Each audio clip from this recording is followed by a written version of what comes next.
بسم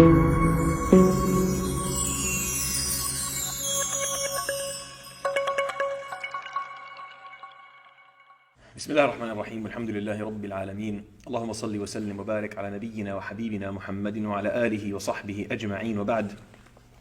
Today inshallah we'll talk about Surat Al-Jaathyah. It's the sixth surah in the cluster of Al-Hawamim, which is the eighth cluster of surahs in the Quran.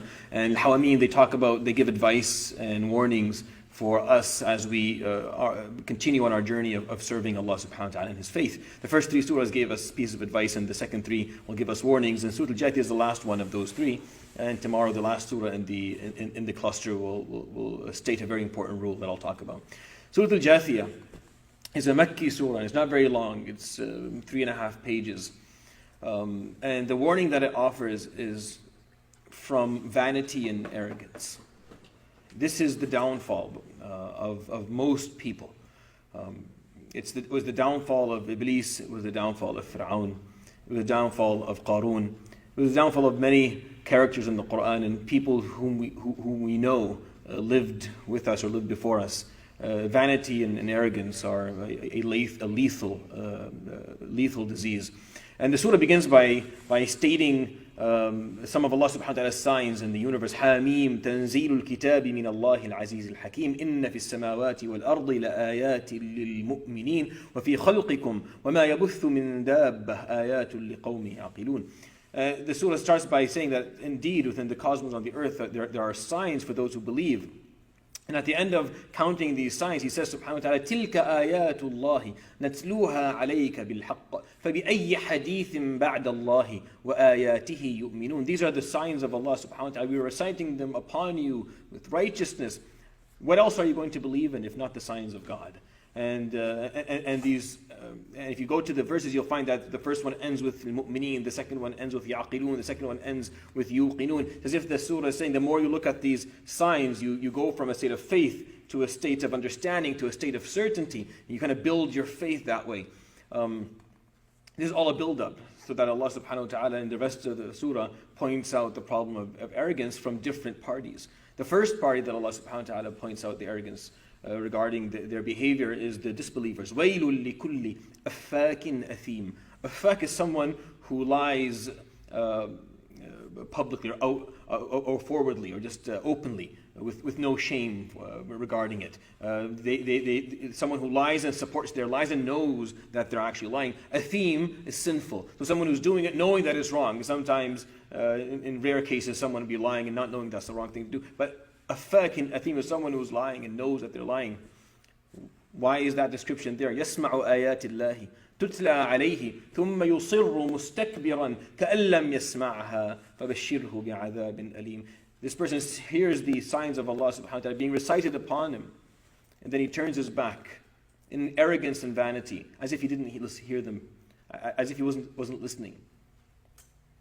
The audacity of knowing what is right, but because it doesn't serve your personal interest, or it's not something that you supported all along, or someone else that you don't like supports, or whatever the reason is, they refuse it.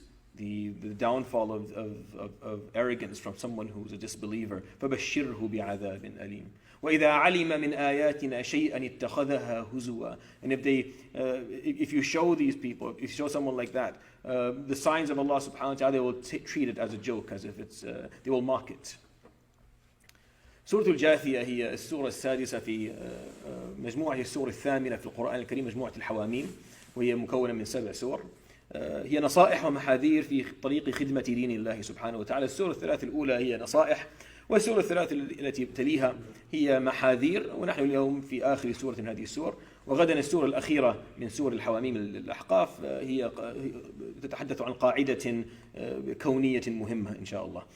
سورة الجاثية تحذرنا من الكبر، تحذرنا من العجب، هذا المرض العضال الذي أودى بحياة الكثيرين، وأمثلته في القرآن كثيرة. العجب والكبر، قارون وإبليس وفرعون وغيرهم، وكم من أناس عشنا معهم ألم بهم هذا الداء فأضر بهم، ونسأل الله سبحانه وتعالى يسلمنا منه. هدف السورة أن تحذرنا من أن نقع في هذا الداء وأن نستسلم له. فتبدأ السورة في مطلعها بالتذكير بآيات الله سبحانه وتعالى بالإيمان إن في السماوات والأرض لآيات للمؤمنين وفي خلقكم وما يبث من دابة آيات لقوم يعقلون. تتحدث عن آياته سبحانه وتعالى وتنتقل من المؤمنين إلى اليقين إلى العقل.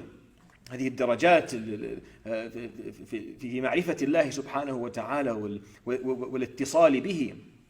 ثم تقول تلك آيات الله نتلوها عليك بالحق فبأي حديث بعد الله وآياته يؤمنون. وبعد هذه المقدمة القوية يبدأ سبحانه وتعالى بالحديث عن الكبر وعن آفاته في مجموعات مختلفة من الناس. فالمجموعة الأولى الكافرون الذي هو أفاك أثيم، ويل لكل أفاك أثيم يسمع آيات الله تتلى عليه ثم يصر مستكبرا كأن لم يسمعها فبشره بعذاب أليم وإذا علم من آياتنا شيئا اتخذها هزوا. الأفاك الذي يكذب ويعرف أنه يكذب ويكذب ويصر على كذبه، يسمع آيات الله تتلى عليه ويرفض متكبرا، ليس لأنه يظن الكلام خطأ لكن لأنه متكبر في ذاته. الكبر مع الكفر يؤدي إلى الاستغراق في الكفر وإلى البعد الشديد عن الله سبحانه وتعالى فبشره بعذاب أليم كلام قاسٍ. The second group that Allah subhanahu wa ta'ala reminds the problem of vanity and arrogance are the believers. He says subhanahu wa ta'ala وَسَخَّرَ لَكُم مَّا فِي السَّمَاوَاتِ وَمَا فِي الْأَرْضِ جَمِيعًا مِّنْهُ إِنَّ فِي ذَلِكَ لَآيَاتٍ لِقَوْمٍ يَتَفَكَّرُونَ قُل لِّلَّذِينَ آمَنُوا يَغْفِرُوا لِلَّذِينَ لَا يَرْجُونَ أَيَّامَ اللَّهِ لِيَجْزِيَ قَوْمًا بِمَا كَانُوا يَكْسِبُونَ مَنْ عَمِلَ صَالِحًا فَلِنَفْسِهِ وَمَنْ أَسَاءَ فَعَلَيْهَا ثُمَّ إِلَى رَبِّكُمْ تُرْجَعُونَ. He says subhanahu wa ta'ala, addressing the second group, indeed for you we have created everything that's in the cosmos and on the earth. We've created it for your service, for your benefit. Indeed, you will find signs if you contemplate. And then the ayah after that is one of the most amazing ayahs in the Quran that I think we should all take time to learn and read. It says, قُل لِّلَّذِينَ آمَنُوا, say to the believers, يَغْفِرُوا, for them to forgive, لِّلَّذِينَ لَا يَرْجُونَ أَيَّامَ اللَّهِ, the people who don't believe in God and have no hope in akhirah, meaning they don't believe in the hereafter and they have no hope or care for what's going to come next after death. لِيَجْزِيَ قَوْمًا بِمَا كَانُوا يَكْسِبُونَ, as Allah subhanahu wa ta'ala will take care of the reward or the punishment of everyone based on what they do. The believer is being commanded by Allah subhanahu wa ta'ala in this verse to forgive the disbeliever. One of the worst things you can do as a Muslim is to use Islam as means of arrogance towards non-Muslims or disbelievers. One of the worst things a believer can do, a Muslim can do, is to use deen as a reason to be arrogant and vain. One of the worst things of all.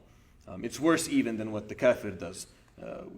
Why? Because you've been given the truth, you know the truth, and yet you're using it for your personal interest. That's why this ayah is saying, tell the believers to forgive the disbelievers.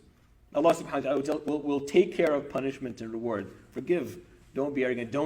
Don't hate. Don't make it worse for them. It's a very important ayah and it's very, very meaningful. Right after that, we have a few verses where Allah subhanahu wa ta'ala talks to the Prophet alayhi salatu wasalam, and he commands the Prophet to hold on to what he's being commanded to hold on to. ثُمَّ جَعَلْنَاكَ عَلَى شَرِيعَةٍ مِّنَ الْأَمْرِ فَاتَّبِعْهَا وَلَا تَتَّبِعْ أَهْوَاءَ الَّذِينَ لَا يَعْلَمُونَ إِنَّهُمْ لَن يُغْنُوا عَنْكَ مِنَ اللَّهِ شَيْئًا وَإِنَّ الظَّالِمِينَ بَعْضُهُمْ أَوْلِيَاءُ بَعْضٍ وَاللَّهُ وَلِيُّ الْمُتَّقِينَ. See, the ayat after that talk about Bani Israel, how they were given clarifications from the matter of deen and faith, and how they threw it away and didn't follow it properly. And then the Prophet ﷺ is told, we gave you shari'at min al-amr. We gave you an ordained way of life. It was very clearly explained in detail. And we commanded you to hold on to it and follow it clearly and properly. And don't follow the whims of those who do not know what you know. They will not help you. And indeed, the oppressors will support one another. And Allah subhanahu wa ta'ala will support those who believe in Him. In the midst of talking about arrogance, addressing different groups and the importance of shying away from it and being very aware of it, the verses come to remind us that you must hold on to what Allah subhanahu wa ta'ala sent.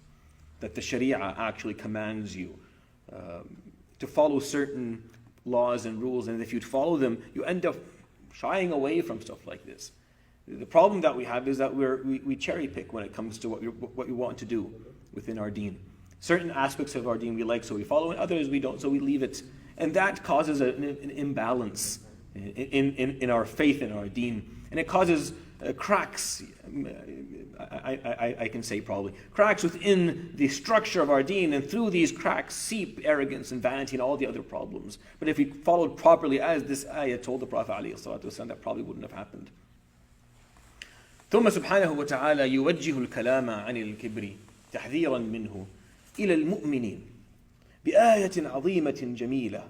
يقول سبحانه وتعالى: قل للذين آمنوا يغفروا للذين لا يرجون أيام الله. عجيب. يؤمر المؤمن أن يغفر لذلك الذي لا يؤمن بالله ولا باليوم الآخر وليس عنده رجاء في الآخرة، أي ليس عنده اهتمام في الآخرة أساسا. هناك أناس لو كلمتهم عن الدين لقالوا: يا شيخ كلم غيرنا، سيبني من هذه الأمور، هذه قضايا لا تهمني، أنا هذا الموضوع تركته من زمان، كبرت دماغي من سنين. فلو كلمتهم يرفضون أصلا الاستماع. هؤلاء ماذا تصنع معهم؟ هؤلاء تغفر لهم، لأن المصيبة كل المصيبة أن تتكبر عليهم. ذلك الذي يستخدم الدين حجة لتكبره على الناس، هذه طامة كبرى والله. مصيبة أن يستخدم شرع الله ودينه، وأن تستخدم الهدية العظمى من لدنه سبحانه وتعالى لنا، هدية الإسلام والهداية، أن يستخدم هذا سبيلا وأسلوبا للتكبر على الآخرين، مشكلة. فأمر هنا المؤمن أن يغفر للذي لا يرجو أيام الله ليجزي قوما بما كانوا يكسبون. الكل سيجزى من الله سبحانه وتعالى، لن يذهب أحد دون جزاء. ما تخشى، ما تخاف على هذا الأمر، لا تتكبر عليه. ليست مهمتنا أن نحاسبهم، وإنما المهمة أن ندعوهم، نحسن إليهم. من عمل صالحا فلنفسه ومن أساء فعليها ثم إلى ربكم ترجعون. الكل إنسان له ما له وعليه ما عليه، والكل يعود إلى الله. حتى أنت يا مؤمن ستعود إليه، ولك ما لك وعليك ما عليك. ثم تأتي بعدها آيات عظام ينتقل فيها المولى سبحانه وتعالى إلى الأمر، فيأمر النبي صلى الله عليه وسلم بعد أن يريه فعل بني إسرائيل مع بينات من الأمر التي أعطوها. يؤمر النبي صلى الله عليه وسلم أن يلتزم الشريعة. ثم جعلناك على شريعة من الأمر فاتبعها ولا تتبع أهواء الذين لا يعلمون. في خضم التحذير من الكبر يذكرنا سبحانه وتعالى أن السبيل إلى التخلص من كل هذه الآفات هو حسن الالتزام بأمر الله، عدم التخير في الدين، عدم الإفراط وعدم التفريط. ليس بمقدورنا كمسلمين أن نقول نحب هذا الأمر الإلهي ونبغض ذاك، ونحب هذه الجزئية من الشريعة ونبغض تلك الجزئية ونرفضها أبدا. تقبل الكل. وإذا قبلت كل أمر الله ثم جعلناك على شريعة من الأمر، وصف عجيب. لما تخلل الكبر إلى النفس، لكن هو هذا التخير في دين الله يجعله في الدين صدوعا وشقوقا يتسلل إليها الكبر والعجب وغيرها، وأدواء أخرى ومصائب أخرى. The verses after that talk or warn from arrogance and vanity regarding people who have knowledge, due to knowledge. Meaning the first group was the disbelievers, warning them from their arrogance. The believers, warning them from their arrogance. And then it talks about a very specific group, the group of knowledgeable people, regardless of what type of knowledge you have. Those who have knowledge are at risk from falling into these problems. Listen to the verse that Allah subhanahu wa ta'ala uses in this. أَفَرَأَيْتَ مَنِ اتَّخَذَ إِلَهَهُ هَوَاهُ وَأَضَلَّهُ اللَّهُ عَلَى عِلْمٍ وختم على قلبه وسمعه وجعل على بصره غشاوة فمن يهديه من بعد الله أفلا تذكرون وقالوا ما هي إلا حياتنا الدنيا نموت ونحيا وما يهلكنا إلا الدهر وما لهم بذلك من علم إنهم إلا يظنون. أفرأيت, did you see the person who took his personal desires and whims as his God, as his deity? Meaning the one that they actually follow is not Allah subhanahu wa ta'ala and His commands, but what they want, their nafs, what they feel inside, what they want to do, what they would like to do, what serves them, whatever is self-serving. وَأَضَلَّهُ اللَّهُ عَلَىٰ عِلْمٍ. And Allah subhanahu wa ta'ala has misguided them even though they have knowledge. These are the words of the ayah. And it's as if, the ayah is continuing, it's as if Allah subhanahu wa ta'ala has put a shield or a barrier in front of their eyes and their ears and their hearts, and they can't understand. Meaning it's staring them in the face, but they still can't understand it. And they'll say, life is just life. We live and we die, and that's it. There's nothing after it. There's nothing before it. There's no meaning to it. Knowledge sometimes can lead us down that road. We know that today more than ever. Never historically has there been a time where there are more knowledgeable people who have lost faith in the supreme power than what we see today. المجموعة التي بعدها والتي يحذرهم الله سبحانه وتعالى من الكبر هم أهل العلم. حذر الكافرين وحذر المؤمنين. لكن هناك تحذير خاص لمن آتاهم الله علما. العلم يا أخواني يزكو بالإنفاق، والعلم يرفع صاحبه، وما أمر المسلم بشيء كما أمر بطلب العلم، لكن من الممكن أن يضل الله الإنسان على علم. الآية تقول أفرأيت من اتخذ إلهه هواه وأضله الله على علم وختم على سمعه وقلبه.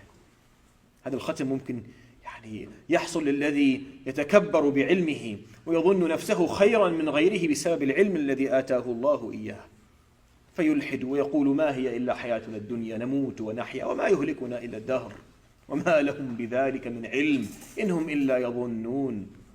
الكبر يمشي بالإنسان في طريق مظلم، والعلم له تحذير خاص ومهم. The final part of the surah, we're taken to a clip of Yawm al-Qiyamah. It's probably one of the scariest clips that we have in the Quran. وَلِلَّهِ مُلْكُ السَّمَاوَاتِ وَالْأَرْضِ وَيَوْمَ تَقُومُ السَّاعَةِ يَوْمَئِذٍ يَخْسَرُ الْمُبْطِلُونَ.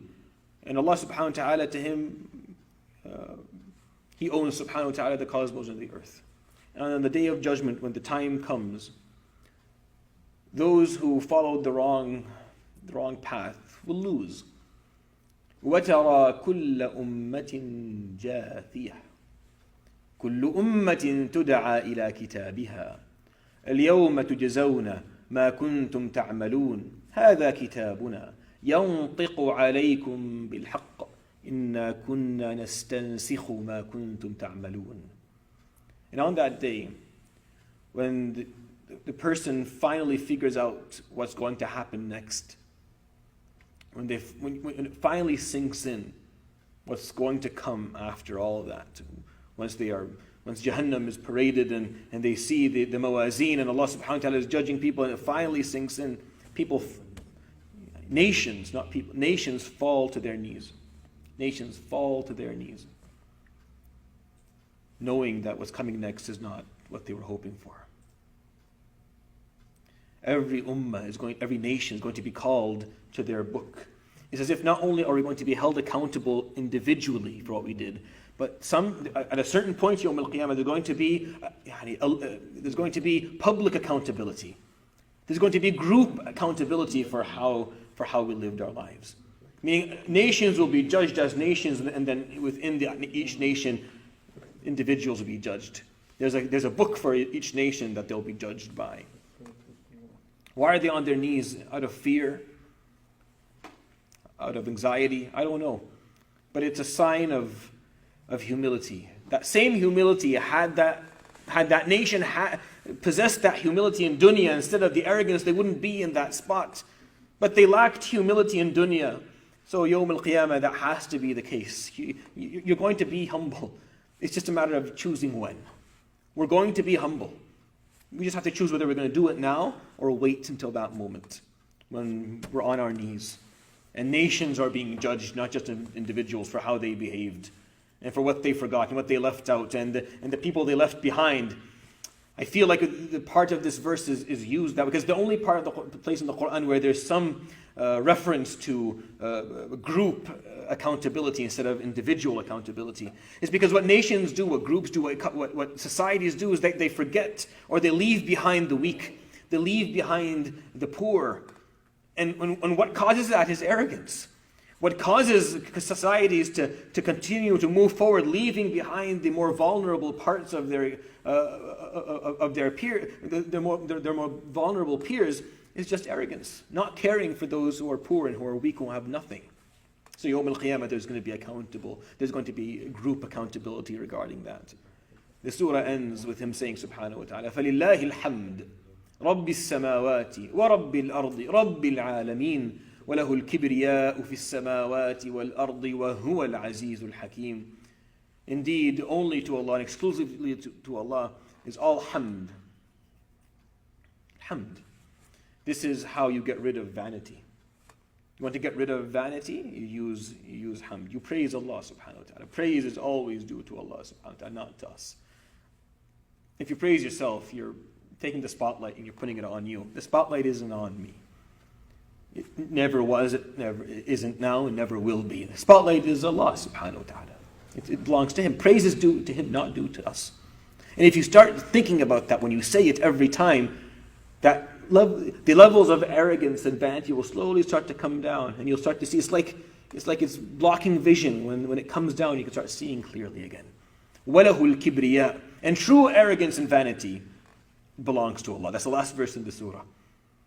Al-Kibriya, strength and integrity, and arrogance that is acceptable because Allah subhanahu wa ta'ala has the right to be that. We don't. We're creations. We're simple. We can't even support our own bodies. And that's the lesson from Surat Al-Jaathyah. Beware of arrogance. It's the final downfall. Disbelievers have to beware of arrogance. Believers have to beware of arrogance. Knowledgeable people must beware of arrogance. And nations will be judged Yawm al-Qiyamah based on their arrogance. Because Allah subhanahu wa ta'ala owns all of that. To Him all praise and to Him all supremeness. And we should, and understanding that is extremely important. I think I have a minute, so I'll quickly summarize in Arabic. آخر السورة يتحدث سبحانه وتعالى فيها عن موقف من مواقف يوم القيامة قد تكون أشد تلك المواقف يعني إخافة. وترى كل أمة جاثية. الكل يقع على ركبتيه من الخوف، من الوجل، من الفزع، من الهلع، من رؤية النار ومن رؤية الميزان ومن سماع الحساب ومن معرفة الحقائق. يقع الناس على ركبهم فيذلون يتواضعون يوم القيامة. يا حبذا لو تواضعوا في الدنيا، ولو تواضعوا في الدنيا ما ذلوا يوم الدين. والذي يرفض أن يتواضع في الدنيا يتواضع يوم القيامة، والعكس بالعكس. ولو ذلوا في الدنيا لله لما ذلهم يوم القيامة. يعني هذا كتابنا ينطق عليكم بالحق وتحاسب الجماعات. كل أمة تدعى إلى كتابها. الأمم تدعى إلى كتبها، ليس فقط الأفراد، وإنما الجماعات يدعون إلى كتبهم ليحاسبهم الله على التكبر الذي تسبب بترك الفقراء من خلفهم ومن ورائهم. وتختم السورة بقوله فلله الحمد رب السماوات ورب الأرض رب العالمين وله الكبرياء. الكبرياء لله وليس لأحد غيره من خلقه. I hope that was beneficial. سبحانك اللهم وبحمدك أشهد أن لا إله إلا أنت أستغفرك وأتوب إليك. وصلى الله وسلم وبارك على نبينا محمد وعلى آله وصحبه أجمعين.